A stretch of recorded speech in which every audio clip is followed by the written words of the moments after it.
আমার প্রিয় তৃতীয় শ্রেণীর ছাত্রছাত্রীরা, আশা করি তোমরা সবাই ভালোই আছো এবং মন দিয়ে পড়াশোনা করছো। বিশিষ্ট লেখিকা লীলা মজুমদারের লেখা যাত্রা মঙ্গল গল্পটি আমি তোমাদের পড়াচ্ছি। গত ক্লাসে এই গল্পের কিছুটা অংশ আমি সরব পাঠ করেছিলাম এবং বিষয়বস্তুর বিশ্লেষণ করেছিলাম। আশা করি তোমরা আমার কথাগুলো শুনেছ এবং বুঝতে পেরেছ। পাশাপাশি বলেছিলাম বাড়িতে তোমরা সরব পাঠ করবে। নিশ্চয়ই তোমরা গল্পটি পড়েছ। আমি বাড়ির কাজ রেখেছিলাম, একটি বাক্যে উত্তর দাও এরকম দুটো প্রশ্ন। আশা করি তোমরা তার উত্তর খাতায় লিখেছ। গত ক্লাসে আমরা যে অংশটুকু পড়েছি তাতে দেখেছিলাম লেখিকার জ্যাঠামশাই, মেজ জ্যাঠামশাই উপেন্দ্র কিশোরের ময়মনসিংহের বাড়িতে দুটো হাতি ছিল। দুটি একেবারে দুরকম। মেয়ে হাতিটার নাম কি ছিল? হ্যাঁ, ঠিক বলেছ, কুসুমকলি। যেমন মিষ্টি নাম আর তেমনি মিষ্টি ছিল তার স্বভাবটিও। মাহুতের তাকে নিয়ে কিন্তু খুব গর্ব ছিল। বাড়িতে কেউ এলে অমনি তাকে অতিথিদের কাছে নিয়ে যেত। এছাড়াও কুসুমকলি মাথা নিচু করে সুর বাড়িয়ে তাদের পায়ে বুলিয়ে ধুলো মাথায় নিত। মুখখানিও ছিল বড় মিষ্টি, চোখ দিয়ে মিটি মিটি হাসত। এই ছিল কুসুমকলি। আর যাত্রামঙ্গল কেমন ছিল? ঠিক এর উল্টো। যেমন বড় সড়ো, তেজালো, মেজাজটাও তেমনি কড়া। কখন যে কি করে বসে তার ঠিক ঠিকানা ছিল না। কাজেই ওকে বাইরের লোকের সামনে আনলে সবাই সারাক্ষণ তটস্থ হয়ে থাকতো, ভয়ে থাকতো কখন কি করে বসে। আসল ব্যাপারটা কি তোমরা জানো? কি না, যাত্রামঙ্গল সবাইকে পছন্দ করতো না। বিশেষ করে নোংরা কাপড় পরা কেউ এলে ও হাড়ে হাড়ে চটে যেত। তো একবার যাত্রামঙ্গলকে মাহুত বড় পুকুরে স্নান করাতে নিয়ে যাচ্ছিল। যাত্রামঙ্গলও ঠান্ডা মেজাজে চলছিল। এমন সময় সামনে পড়ল এক বুড়ি, আর তার মাথায় ছিল একটা ধামা। ধামায় এক পুটলি চাল। বুড়ির কাপড় খুব একটা নোংরা ছিল না, কিন্তু পুটলির কাপড়টা ছিল জঘন্য।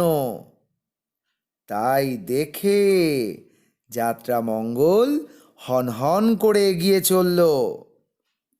বুঝতে পেরেছ? আমি বলেছিলাম হাতির বুদ্ধি বোঝা যায় তার বিচার বোধে। এক্ষেত্রে যাত্রামঙ্গল কখনোই নোংরা কাপড় পরিহিত কাউকে পছন্দ করত না। কিন্তু বুড়ির কাপড় খুব একটা নোংরা ছিল না, কিন্তু পুটলির কাপড়টা ছিল জঘন্য। আর তাই দেখে যাত্রামঙ্গল হনহন করে এগিয়ে চলল। এই পর্যন্ত আমি তোমাদের গত ক্লাসে পড়িয়েছিলাম। আজ পরবর্তী অংশের সরব পাঠ করব এবং অবশ্যই বিষয়বস্তুর বিশ্লেষণ করব। তার আগে তোমাদের জন্য দুটো প্রশ্নোত্তর রেখেছি, একটু দেখে নাও। আমি 4 পর্যন্ত গত ক্লাসে করিয়েছি, তাই 5 নম্বর দিয়েছি। অতিথি এলে কুসুমকলি কি করত? তোমরা জানো নিশ্চয়ই, অতিথি এলে কুসুমকলি মাথা নিচু করে সুর বাড়িয়ে তাদের পায়ে বুলিয়ে ধুলো মাথায় নিত। 6 নম্বরে রেখেছি, যাত্রামঙ্গল কখন খুব চটে যেত? নোংরা কাপড় পরা কেউ এলে যাত্রামঙ্গল খুব চটে যেত। বা তোমরা লিখতে পারো, নোংরা কাপড় পরা কাউকে দেখলে যাত্রামঙ্গল খুব চটে যেত। বুঝতে পেরেছ? এই দুটো প্রশ্নোত্তর আমি রেখেছি, তোমরা নিশ্চয়ই পড়বে। এবার পরবর্তী অংশের সরব পাঠ মন দিয়ে শোনো। ব্যাপার বুঝে মাহুত তারও স্বরে চেঁচিয়ে বুড়িকে সাবধান করে দিতে লাগলো। তারও স্বরে মানে কি? চড়া স্বরে, জোরে জোরে চেঁচিয়ে বুড়িকে সাবধান করে দিতে লাগলো। সাবধান করে দেওয়া মানে? সাবধান মানে সতর্ক করে দেওয়া। সাবধান করে দিতে লাগলো। হট্টগোল শুনে পিছনে ফিরে যাত্রামঙ্গলের ওই চেহারা দেখে বুড়ির তো চক্ষু স্থির। চক্ষু স্থির মানে কি? খুব অবাক হয়ে গেল। সে ধামা মাথায় নিয়েই প্রাণপণ ছুটতে লাগলো। যাত্রামঙ্গলও বেগ বাড়ালো। যাত্রামঙ্গল বুড়ির দিকে ফিরেও চাইল না। নিঃশব্দে ধামা থেকে নোংরা পুটলিটা সুর দিয়ে তুলে নিয়ে মাটিতে আছড়ে ফেলল। নিঃশব্দে, কোনো শব্দ না করে। ধামা থেকে নোংরা পুটলিটা সুর দিয়ে তুলে নিয়ে মাটিতে আছড়ে ফেলল। মাটিতে আছড়ে ফেলল। আছড়ে ফেলল মানে উঁচুতে তুলে সজোরে মাটিতে ফেলল। তারপর পা দিয়ে সেটাকে মারিয়ে থেতলে মাটিতে প্রায় পুঁতে ফেলে আবার ভালো মানুষের মতো পুকুরের দিকে চলল। তারপর পা দিয়ে সেটাকে মারিয়ে মানে মর্দন করে পিষে, পা দিয়ে পিষে, থেতলে মানে কি? পিষ্ট করে মাটিতে প্রায় পুঁতে ফেলে আবার ভালো মানুষের মতো পুকুরের দিকে চলল। বুড়িকে বা আর কাউকে কিছু বলবে কেন? তাদের ওপর তোর কোনো রাগ ছিল না। আমি নিজে হাতির ওই ভালো মানুষ চেহারাই দেখেছি। আমার বাবাকে বনে বনে জরিপের কাজে ঘুরতে হতো। আমার বাবাকে, কাকে? লেখিকার কথা বলা হয়েছে। আমার বাবাকে বনে বনে জরিপের কাজে ঘুরতে হতো। জরিপের কাজ কি? জমির পরিমাণ নির্ণয় করার কাজ। তো লেখিকার বাবাকে বনে বনে জরিপের কাজে ঘুরতে হতো। তার সঙ্গেও 2-4টে হাতি থাকতো। বাবা তাদের বিষয়ে অনেক গল্প বলতেন। একবার চেরাপুঞ্জি বলে একটা ছোট শহরের কাছে বাবাদের তাঁবু পড়েছিল। আমরাও চেরাপুঞ্জিতে গিয়েছিলাম। আমি তখন খুব ছোট, তবু মনে আছে, হাতে করে হাতিকে কমলা খেতে দিলে হাতি সুরে করে তুলে কপালে ঠেকিয়ে মুখে পুরে দিত। একদিন হাতির পিঠে চড়ে খানিকটা বেরিয়েও এসেছিলাম। বাবার কাছে শুনতাম যে হাতির ভারী বুদ্ধি আর বেজায় স্মৃতিশক্তি, মনে রাখার ক্ষমতা খুব বেশি। কেউ একবার খারাপ ব্যবহার করলে অনেক দিন মনে রাখে, সুবিধা পেলেই প্রতিশোধ নেয়, বদলা নেয়। আবার ভালোবাসার মানুষদেরও কখনো ভোলে না। এই ছিল পরবর্তী অংশের সরব পাঠ। এবার বিষয়বস্তুর বিশ্লেষণ।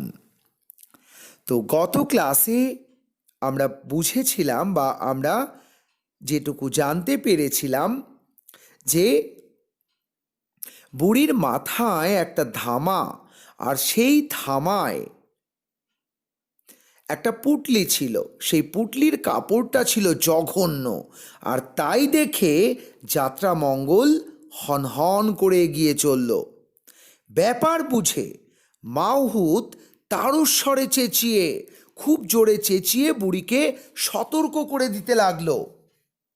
হট্টগোল শুনে পিছন ফিরে যাত্রামঙ্গলের ওই চেহারা দেখে বুড়ির তো চক্ষু স্থির। বুড়ি অবাক হয়ে গেছে, হাতি তার পিছু নিয়েছে। সে ধামা মাথায় নিয়েই প্রাণপণ ছুটতে লাগলো। এদিকে যাত্রামঙ্গলও বেগ বাড়ালো।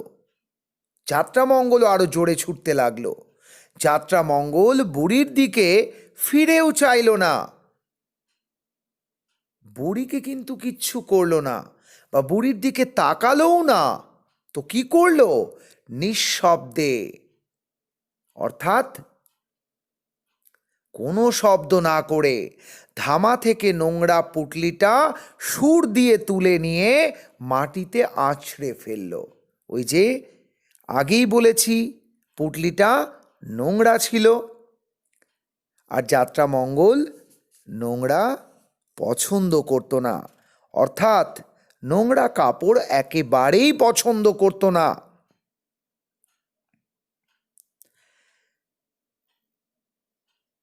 তাই ধামা থেকে নোংরা পুঁটলিটা সুর দিয়ে তুলে নিয়ে মাটিতে আছড়ে ফেলল। তারপর এখানেই শেষ নয়, পা দিয়ে সেটাকে মারিয়ে থেতলে মাটিতে প্রায় পুঁতে ফেলে আবার ভালো মানুষের মতো পুকুরের দিকে চলল।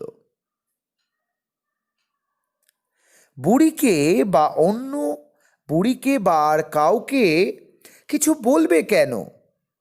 তাদের উপর তো ওর কোনো রাগ ছিল না। আমরাও তো বুঝতে পারলাম সে বুড়ির পিছু নিয়েছিল, কিন্তু বুড়িকে কিন্তু কিচ্ছু করেনি। তার রাগ ছিল সেই পুঁটলির নোংরা কাপড় তার ওপরে, অর্থাৎ সেই নোংরা কাপড়টার ওপরে।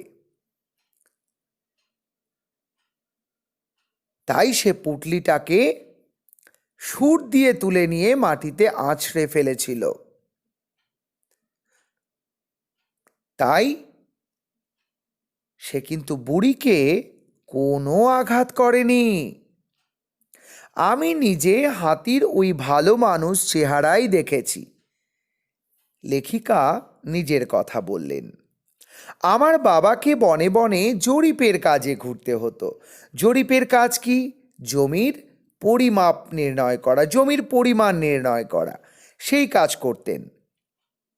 তার সঙ্গে দু চারটে হাতি থাকতো। বাবা তাদের বিষয়ে অনেক গল্প বলতেন।